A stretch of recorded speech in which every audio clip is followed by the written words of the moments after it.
Pengembangan karya seni. Dalam pengembangan karya seni, seniman dapat menggali sumber ide atau gagasan dari kehidupan alam, sosial, pribadi, religi, moral, politik, dan budaya. Dalam pengembangan karya seni diperlukan ide. Apa itu ide? Ide adalah gagasan pokok yang ingin disampaikan kepada masyarakat melalui berbagai bentuk karya seni. Dalam mengeluarkan ide pula diperlukan yang namanya media. Nah, media itu adalah sarana atau wadah bagi seniman dalam mengaktualisasikan ide yang masih abstrak atau belum nyata tadi agar terwujud dalam bentuk yang konkret melalui sebuah karya seni. Maka dengan demikian, kegiatan berkarya seni itu adalah kegiatan untuk mewujudkan ide dan gagasan dengan bantuan pemilihan media yang tepat dalam bentuk karya seni.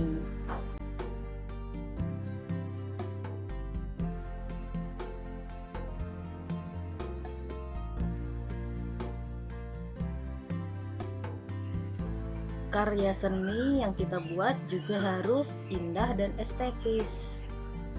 Bentuknya baik dalam nilai bentuk visualnya maupun dalam nilai isinya. Dalam bentuk visual yang indah harus mengandung prinsip proporsi, seimbang, ada keselarasan, ada keharmonisan, ada irama, dan ada kesatuan, sehingga tercipta susunan atau organisasi elemen-elemen seni dan mengandung keunikan yang tidak didapatkan pada benda lainnya. Jadi membedakan karya seni yang kita buat dengan benda-benda lain yaitu adalah adanya proporsi, keselarasan, keharmonisan, keseimbangan, irama, dan kesatuan. Sementara itu, selain bentuk visualnya atau yang terlihat dari luar, ada yang namanya nilai isi. Dapat ditemukan apabila sebuah karya seni mengandung nilai-nilai makna yang luhur. Dibuat tidak sembarangan, artinya ada nilai-nilai yang disampaikan dari karya seni tersebut. Nah, untuk seni murni, dia hanya berfokus pada keindahan semata. Sedangkan seni terapan tidak hanya pada nilai keindahan saja, tetapi juga dapat memiliki nilai kegunaan. Entah itu misalnya membuat lemari, membuat meja, tidak hanya indah saja, tapi juga memiliki guna atau fungsinya.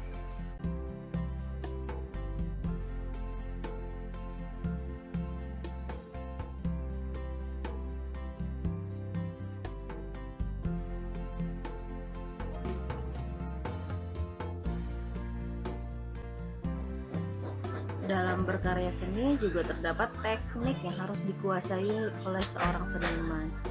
Teknik ini ada dua. Yang pertama teknik umum atau konvensional dan teknik khusus. Teknik umum biasanya merujuk pada sebuah cara yang dilazim digunakan oleh banyak orang. Artinya teknik ini sudah sering digunakan orang banyak. Kemudian ada yang namanya teknik khusus. Nah, kalau teknik khusus itu merupakan teknik umum yang telah dikembangkan oleh seniman secara pribadi dalam penciptaan suatu karya. Misalnya dalam bidang seni lukis, ada beberapa teknik yang umum digunakan seniman. Misalnya akuarelirin, washi, dan plakat.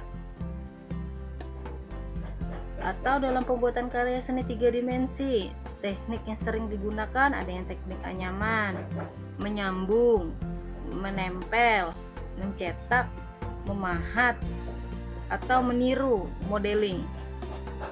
Nah, itu merupakan jenis teknik umum atau yang biasa digunakan oleh orang banyak. Sementara itu ada juga seniman-seniman yang melakukan terobosan-terobosan. Misalnya dia memulai dengan tujuan artistik atau tujuan fungsional.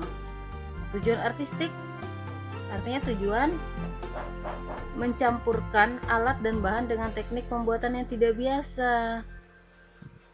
Misalnya pada masa kini, lukisan dibuat dengan bahan yang tidak biasa, mulai dari ampas kopi, tetesan air teh, kulit telur, atau membakar obat nyamuk, atau menggunakan rokok. Nah, tentunya diperlukan teknik yang berbeda pula dalam menerapkannya.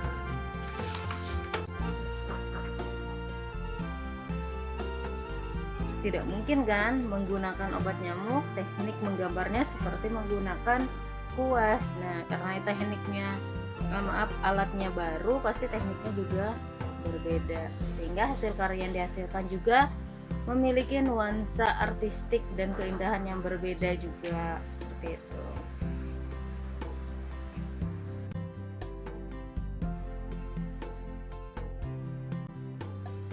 Dalam metode pengembangan karya seni terdapat dua metode. Yang pertama metode intuitif dan yang kedua metode ilmiah. Metode intuitif, apa itu metode intuitif? Metode intuitif dia membuat suatu karya menggunakan metode tanpa perencanaan yang matang dan terukur. Biasanya metode intuitif ini pada karya seni murni, dimana saat pembuatan itu lebih menggunakan imajinasi atau intuisi dari si pembuat karya seni. Sementara itu kalau metode ilmiah, metode yang penciptaannya dilakukan dengan perencanaan yang saksama, analitis, dan sistematis, biasanya digunakan pada karya seni terapan. Kalau metode intuitif kan hanya menggunakan imajinasi, karena tidak perlu banyak eksplorasi atau kegiatan lain. Kalau untuk metode ilmiah perlu perencanaan yang matang, pengukuran, dianalisis, kira-kira ukurannya benar apa salah, panjang lebar tingginya benar apa enggak, kegunaannya nanti apa, nilai jualnya kalau harus dijual bagaimana. Nah, itu termasuk ke dalam metode ilmiah.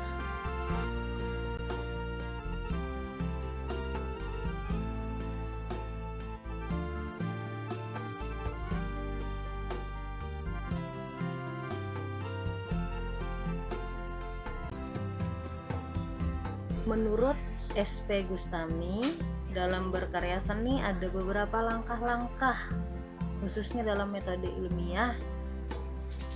Pertama, tahap eksplorasi. Kedua, tahap perancangan, dan ketiga, tahap perwujudan. Dalam tahap eksplorasi, yaitu tahap penggalian ide melalui pencarian dalam berbagai sumber referensi dan informasi, baik itu dari media cetak seperti buku, koran, majalah, hingga ke media elektronik seperti televisi dan komputer atau internet. Nah, ide yang diperoleh dari tahap eksplorasi akan diwujudkan dalam bentuk rancangan atau sketsa. Kemudian setelah itu dilanjutkan dengan tahap perancangan. Tahap pembuatan rancangan sebagai perwujudan visual dari ide yang diperoleh tadi dari tahap eksplorasi. Rancangan dibuat dalam sketsa dan terdiri atas dua jenis, ada yang namanya sketsa kasar dan sketsa final. Sketsa kasar itu dibuat dalam berbagai alternatif yang akan dipilih sebagai sketsa final. Kemudian sketsa final umumnya berbentuk gambar yang sudah mendetail dan terperinci. Misalnya ada proyeksinya ataupun gambar perspektifnya. Kemudian setelah tahap perancangan masuk ke tahap perwujudan. Sudah dirancang, sudah dibuat sketsanya, sudah dipilih sketsa finalnya, kemudian dibuat menjadi prototipe atau model awal yang mewakili semua elemen dalam sketsa final tadi. Prototipe dibuat dalam bentuk miniatur atau ukuran kecilnya dulu dengan skala tertentu dan mewakili bentuk dari karya yang hendak dihasilkan. Nah, ketiga langkah-langkah tadi dapat diuraikan lagi menjadi 6 langkah. Pertama, langkah pengembaraan jiwa, yaitu langkah yang dilakukan dengan pengamatan langsung di lapangan serta penggalian berbagai sumber referensi dan informasi. Langkah ini bisa dilakukan dengan menemukan tema atau isu tertentu yang memerlukan solusi pemecahan masalah. Kemudian setelah ditentukan temanya atau isu-isu apa yang akan diangkat, kedua pemilihan landasan teori, sumbernya dari mana, referensinya, dan acuan visualnya. Nah, langkah ini bertujuan untuk mendapatkan data. Kemudian dapat menentukan alat yang akan digunakan, bahan yang akan digunakan, teknik, bentuk dan unsur estetis, serta unsur ekstrinsik lainnya, misalnya aspek sosio-kultural yang akan digunakan untuk memecahkan masalah. Tahapan yang kedua ini juga disebut dengan tahapan analisis. Kemudian yang ketiga, perancangan, yaitu langkah penuangan hasil analisis tadi dalam bentuk visual dan dua dimensi. Dua dimensi itu apa? Dia masih berbentuk gambar. Yaitu hal yang akan dipertimbangkan dalam tahap ini meliputi aspek material, tekniknya, prosesnya, metode pembuatannya, konstruksinya, ergonominya, keamanan, kenyamanan, keselarasan, keseimbangan, bentuk, unsur estetisnya, gayanya nanti seperti apa, filosofinya, pesan yang akan disampaikan nanti melalui karyanya apa, maknanya apa, nilai ekonominya apa, serta peluang pasar ke depannya. Nah, rancangan ini dibuat dalam bentuk rancangan kasar dan rancangan final. Kemudian setelah itu yang keempat, realisasi rancangan. Setelah membuat berbagai macam rancangan tadi, mulailah mewujudkan rancangan dalam bentuk model awal atau prototipe. Prototipe nanti menjadi dasar dari bentuk karya nyata yang akan dibuat. Kemudian yang kelima, realisasi prototipe. Prototipe yang sudah dibuat baru kita wujudkan ke dalam bentuk karya nyata.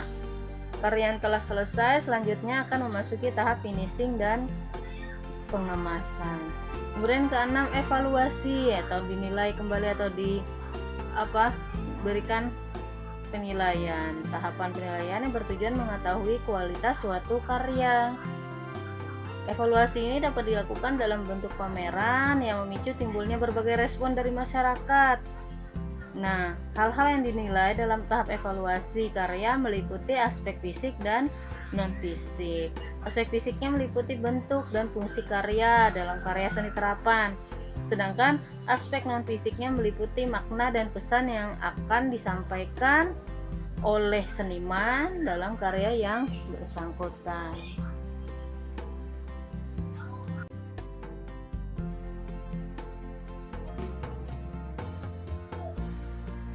Dalam berkarya seni pasti ada yang namanya motivasi atau sesuatu yang mendorong manusia untuk melakukan pembuatan karya seni.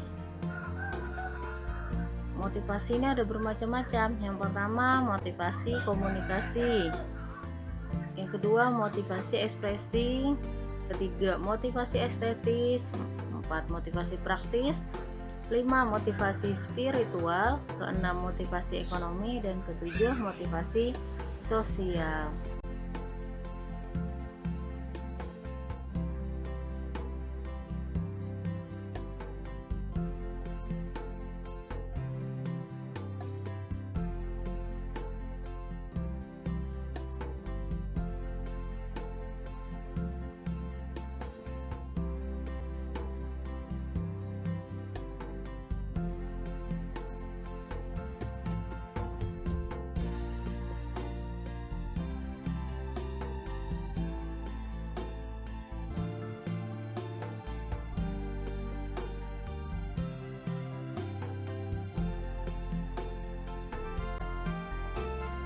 Demikian yang dapat Ibu sampaikan. Semoga bermanfaat dan selalu rajin belajar ya.